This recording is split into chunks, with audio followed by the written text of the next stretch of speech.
That, Professor, is what Mrs. Tiffany Smith wants. What do you think? Interesting, Ginger. But how am I going to get her to get me into this position? Just sit right back and you'll hear a tale of a fateful trip. That started from this tropic port, aboard this tiny ship. You've heard those words so many times they probably play in your head the moment someone says the words 3-hour tour. That's what Gilligan's Island did to a generation of television viewers.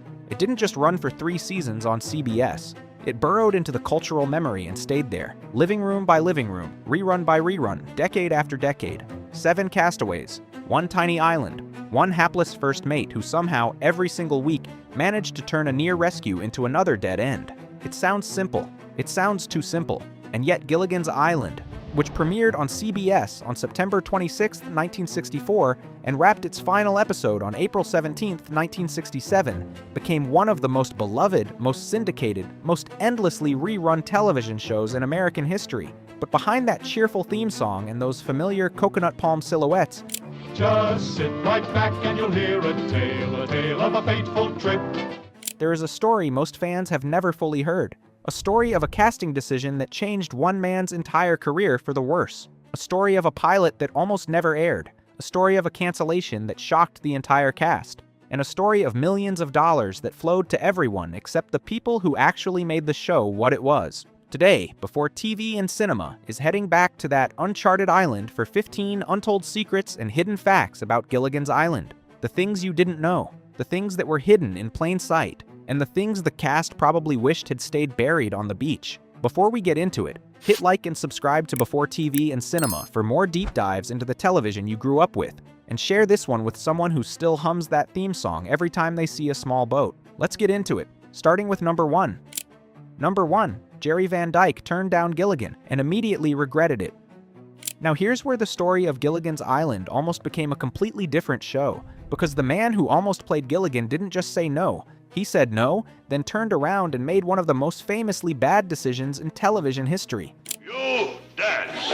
Come to think of it, I do need to practice.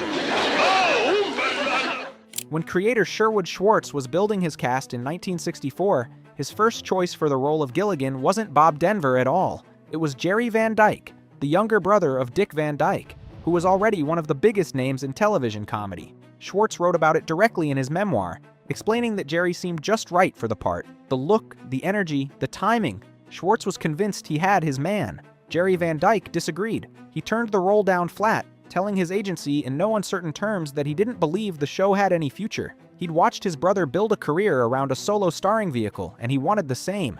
A show about 7 people trapped on an island with no way home felt like a dead end. So he passed, and he chose instead to take the lead in a new series called My Mother the Car, a show about a man who believes his deceased mother has been reincarnated as a vintage automobile. My Mother the Car premiered in 1965 and was canceled after a single season. It has since been repeatedly listed among the worst television programs ever made. Meanwhile, Gilligan's Island ran 98 episodes, went into syndication, spawned animated series, TV movies, and decades of cultural references that are still alive today. Van Dyke later talked about it with the kind of humor that comes from enough distance. He admitted the whole thing was a running joke. He turned down a classic and took one of television's most notorious disasters. But here's the kicker. He also said that being Gilligan forever might have been its own kind of trap. Either way, someone else got the hat and the red shirt, and that someone else changed everything. Number 2. The real Gilligan had a first name nobody ever used on screen. Now here's a detail that rewards every rewatch, and that most fans carried in the back of their minds for years without ever fully resolving it. What was Gilligan's first name? Was Gilligan even his first name? The answer is yes and no, depending on who you ask. And in this case, who you ask matters a great deal, because the 2 most important voices in the room told 2 completely different stories. Sherwood Schwartz, who created the show, was very clear on how Gilligan got his name. He went through the telephone directory looking for names that felt right for each character. He landed on Willie Gilligan. That was the full name, Willie. Gilligan was the last name, a surname plucked from the phone book and handed to the show's clumsy, lovable lead. Schwartz never wavered on this. In his view, Gilligan was always Willie Gilligan, and that was that. Bob Denver had a completely different take. Denver insisted, right up until the end, that Gilligan was the character's first name, that there was no Willie involved, that Gilligan was simply Gilligan, no surname required, no other name hiding underneath. The show itself never settled the argument on screen. The character's full name is almost never spoken in any episode. A first name surfaces only briefly in a handful of moments, and even then, the waters stay murky. It's one of those wonderful loose threads that the production left dangling, either intentionally or simply because the show didn't need to answer it. What the show did give Gilligan was something more important than a name. It gave him the defining quality that made the whole premise work. A sincere, bumbling goodness that made every failed escape feel like an accident rather than a conspiracy. Whatever his name was, the character was irreplaceable, and that is probably why nobody ever pushed too hard for a definitive answer. Number 3. The skipper literally rode a horse to get to his audition. Now, casting the skipper was by all accounts the hardest job Sherwood Schwartz faced in putting Gilligan's Island together. He auditioned dozens of actors. He needed someone big, gruff, commanding, but warm enough that audiences would believe the skipper genuinely loved his hopeless little first mate despite everything. Carroll O'Connor walked through the door and couldn't find the right combination. Others came and went. Schwartz was, by his own telling, running out of options. And then, at a restaurant, he spotted Alan Hale Jr. sitting across the room.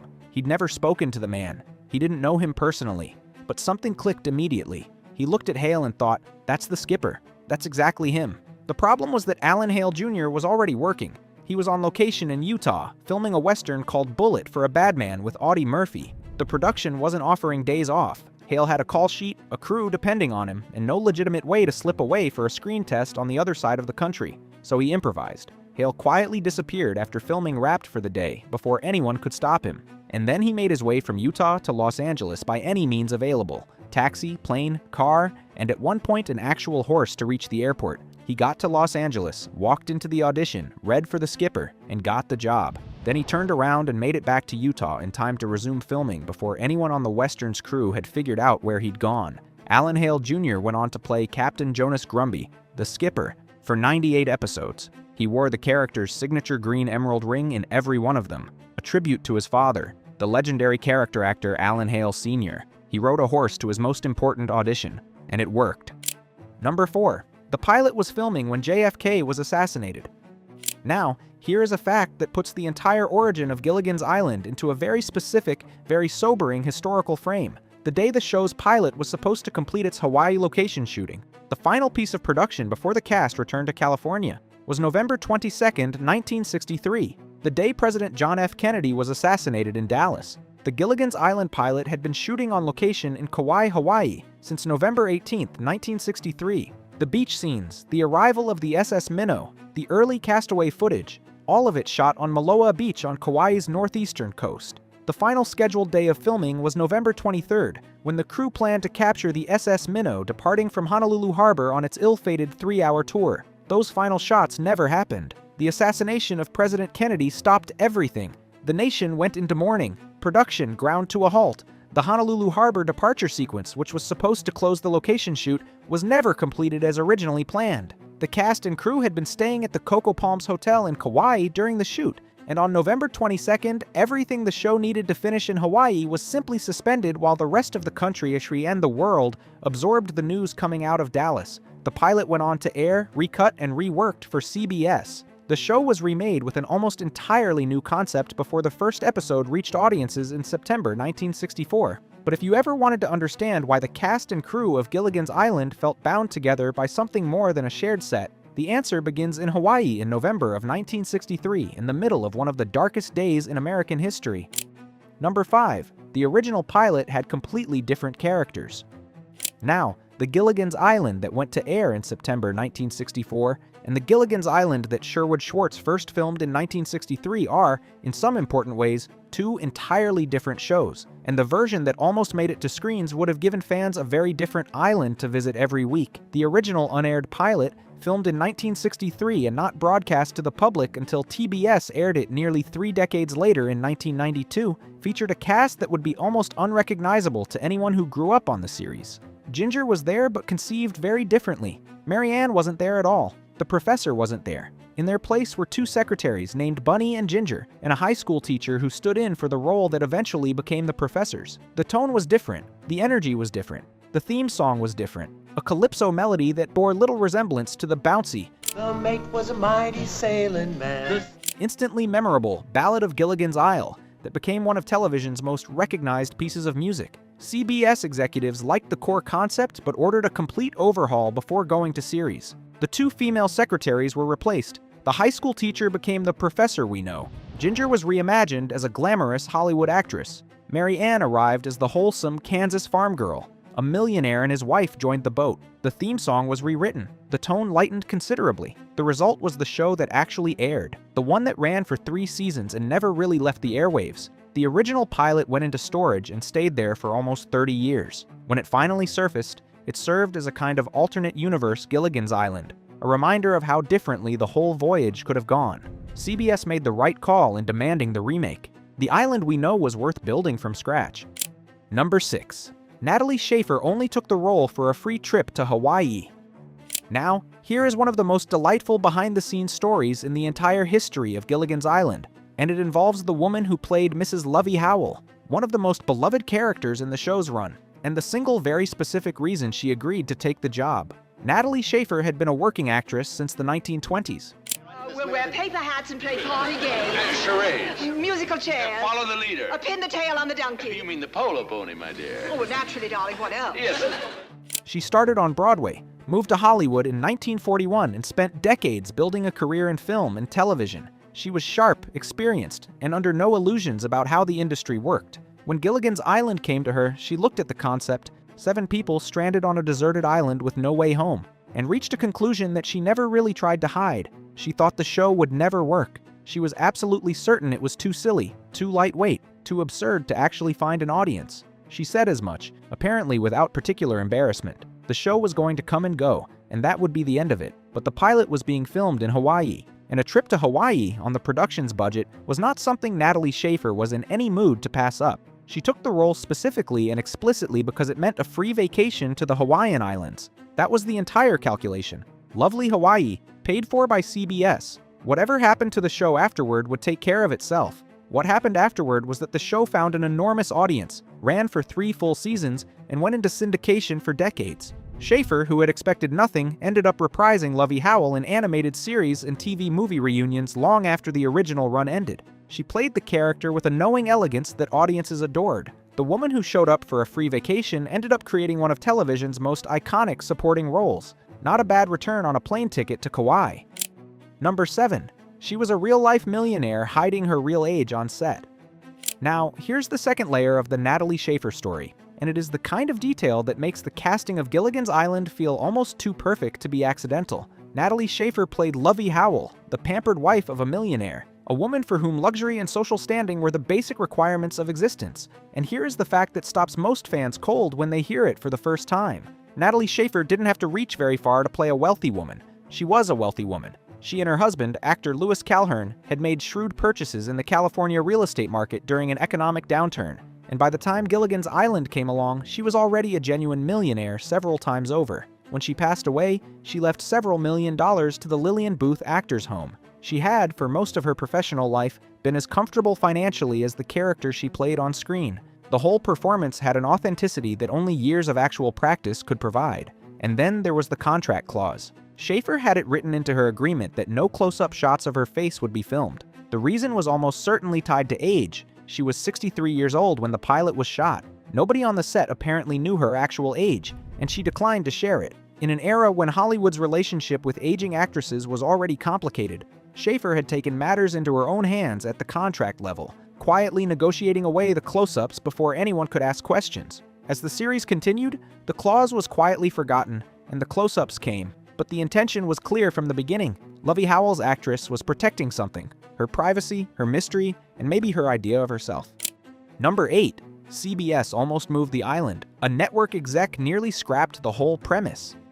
Now, here is a fact that sounds almost impossible when you hear it clearly. The basic premise of Gilligan's Island. The premise that defines every single episode of the show's run. The premise that is baked into the title, the theme song, and the very concept of what the show is, almost didn't survive CBS's development process. Schwartz had built the entire show around a simple, elegant premise. 7 people stranded on an island. No escape. Each week a new attempt, a new failure, a new adventure within the same uncharted space. The island was the show. The being stuck was the show. Without the permanent, inescapable situation, there was nothing to tell. At least one CBS executive saw it differently. Looking at the pilot, that executive questioned whether the shipwreck storyline could sustain more than a single episode. The concern was straightforward. Audiences would stop caring if the castaways never got anywhere. The solution proposed was equally straightforward and equally devastating to the entire concept. The suggestion was to have Gilligan and the skipper repair the SS Minnow and spend the rest of the series transporting passengers between different islands. A new location every episode, new people every week, a travel show dressed up as a comedy. Schwartz pushed back. The whole point of the show, as he would later articulate in interviews and in his memoir, was the collision of very different people forced to cooperate to survive. Remove the island and you remove the pressure. Remove the pressure and the comedy collapses. He fought to keep the castaways stranded and he won. The island stayed. Every episode stayed. And the show that one executive wanted to turn into a boat tour became one of the most beloved premises in television history. All right, we're going to pause right here for a second, because I want to hear from you. When did you first discover Gilligan's Island? Was it Saturday morning reruns as a kid? Late night cable? Or did someone in your family have it on every single day? Drop it in the comments below. And while you're down there, hit that like button and subscribe to Before TV and Cinema so you don't miss our next deep dive. We're back in 5, 4, number 9. Tina Louise thought she was the star. Nobody told her otherwise. Now, here is the story behind one of the most famously complicated on-set relationships in 1960s television. And it begins with a pitch that may have been a little too enthusiastic. Tina Louise was a legitimate star when Gilligan's Island came calling.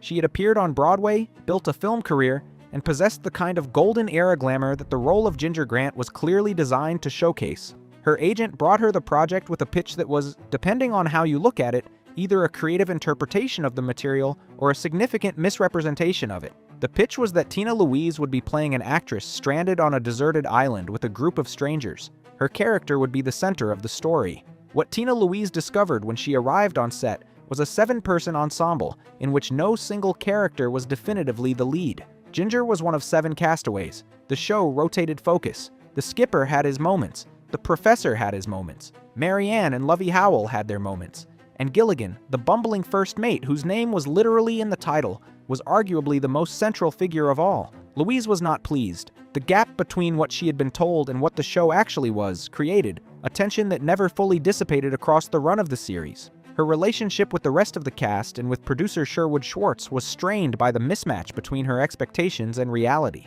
She declined to appear in the animated reunion series. She was recast in the TV movie reunions. And for many years afterward, she maintained a distance from the show that her co-stars did not share. Ginger Grant is one of the most iconic characters in television history, but the actress who played her arrived expecting something different, and what she found on that island never quite matched what she'd been promised.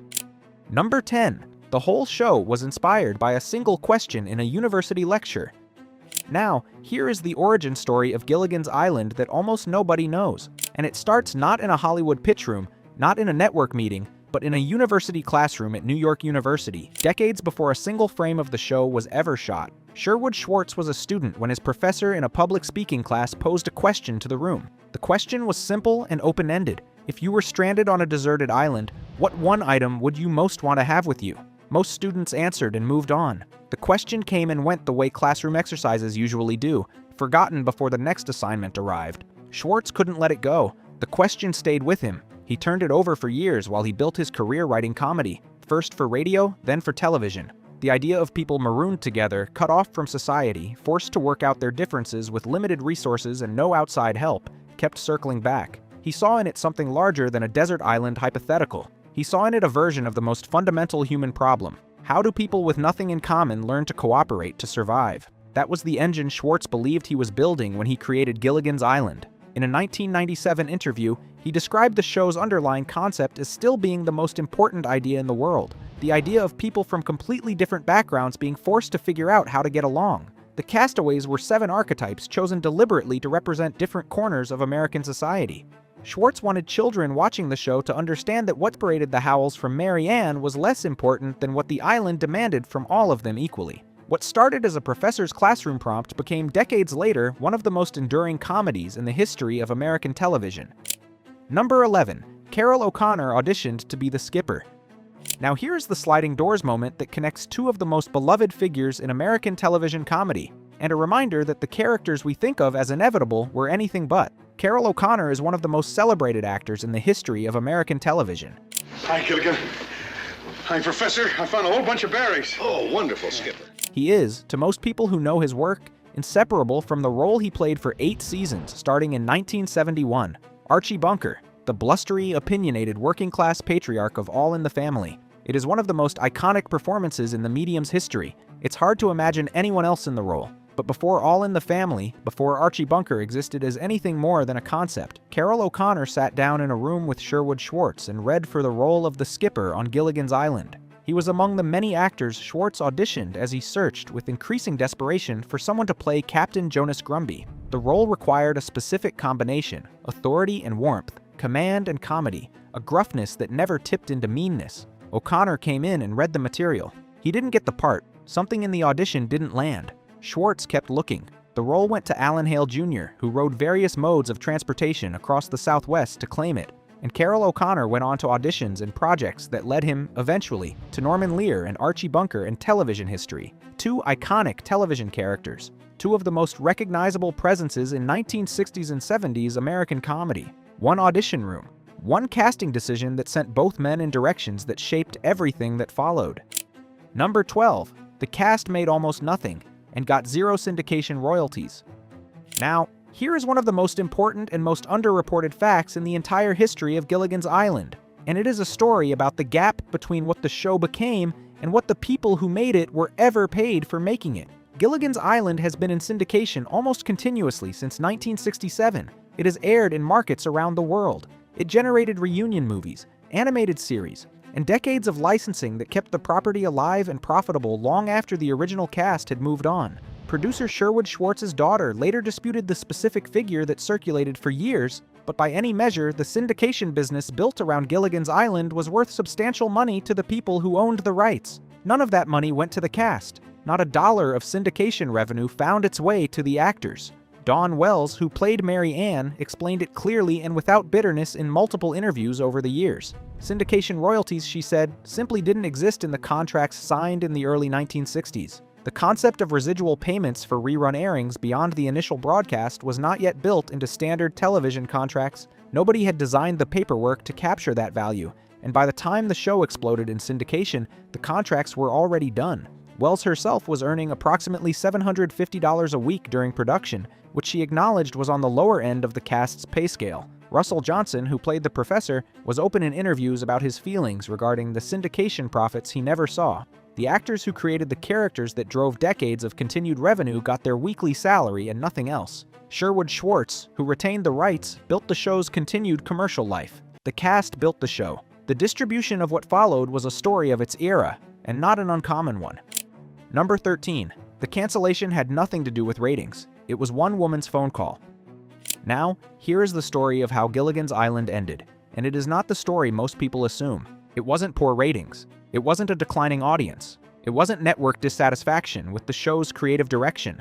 It was a scheduling decision driven by personal preference at the very top of CBS, and reportedly by a single conversation involving the wife of the network's chief executive. By the end of Gilligan's Island's 3rd season in 1967, the show had already been verbally assured by CBS that it would return for a 4th season.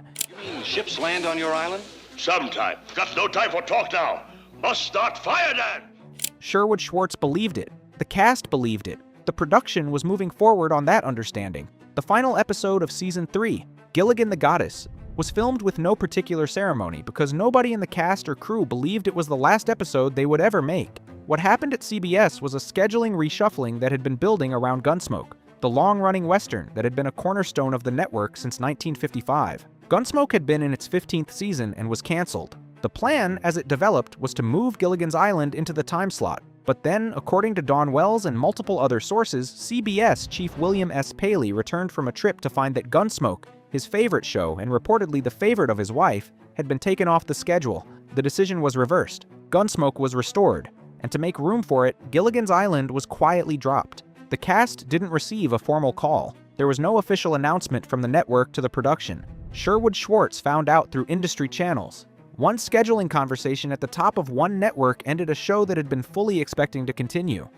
Number 14. The cast found out the show was over by showing up for work. Now, here is the detail that brings the cancellation story home in the most specific and human way possible. When the decision was made at CBS to drop Gilligan's Island in favor of Gunsmoke, the cast of the show did not receive a formal notification. There was no call to the set, no meeting with the producers, no conversation that said, "This was the last episode. Thank you for 3 seasons. It's over now." Several of the cast members found out the show had been canceled the way people find out a great deal of unwelcome news. Not through an official channel, not from someone with the authority to deliver it properly, but indirectly, piece by piece, through the kind of information that filters through an industry when a decision has already been made behind closed doors. The final episode, Gilligan the Goddess, aired in April 1967. It was a perfectly ordinary episode with no resolution, no finale, no moment of closure for the 7 castaways. That storm last night sure saved us a lot of work, huh? Yeah, picking up coconuts like this. Season, it was gone. The show's creator Sherwood Schwartz spent years afterward frustrated by the abruptness of the ending. The castaways never got home, at least not in the original series. That resolution only came years later, in 1978, with the TV movie Rescue from Gilligan's Island, which brought most of the original cast back to finally get off the island. More than a decade after the series ended, it was the goodbye the show deserved and never got in the original run. And the fact that it required a reunion movie to deliver it tells you everything about how the first chapter ended. Number 15. The island in the opening credits was never the real island. Now, here is the final fact. And it is a quiet, elegant little piece of television geography that rewards everyone who ever stared at that opening title sequence trying to figure out exactly where the SS Minnow had run aground. The show didn't film on the island you see in the opening credits, not in the way you might assume. The production for most of the series' run took place on a studio backlot at CBS in Los Angeles. A constructed lagoon, built sets, and California foliage dressed to pass for a Pacific island. The actual outdoor location work was done in brief bursts. The real Hawaii footage was used mainly for the pilot and for certain title sequences. And here's where it gets specific. The iconic island visible in the opening and closing credits, the palm-dotted, crescent-shaped speck of land that became one of television's most recognized images, is not a fictional creation. It is a real place. Good thing the water's so clear, it makes the job of salvaging that much easier. The island seen in the season 2 and 3 credits is Coconut Island, located in Kaneohe Bay off the island of Oahu, Hawaii. It is currently the site of the Hawaii Institute of Marine Biology. The Season 1 opening credits used footage of Sandy Cay, a small island in the Bahamas, on the other side of the world from the Pacific location the show was supposedly set. The marina footage in the title sequence for Seasons 2 and Professor, something about he saw a ship or... Saw a ship? 3 was filmed in Marina del Rey, California. The of Gilligan's Island was assembled from pieces of multiple real locations across thousands of miles, stitched together in an editing room to create a place that exists nowhere and everywhere at once. Which is, when you think about it, exactly the right kind of island for a show that never stopped feeling like a dream. And there you have it, 15 untold secrets and hidden facts about Gilligan's Island. Which one surprised you the most? Which one do we need to dig deeper on? Let us know in the comments below. Hit like if this brought back a few memories. Subscribe to Before TV and Cinema for more deep dives into the shows and movies you grew up with. And share this video with someone who knows every word of that theme song. Until next time, keep watching Before TV and Cinema.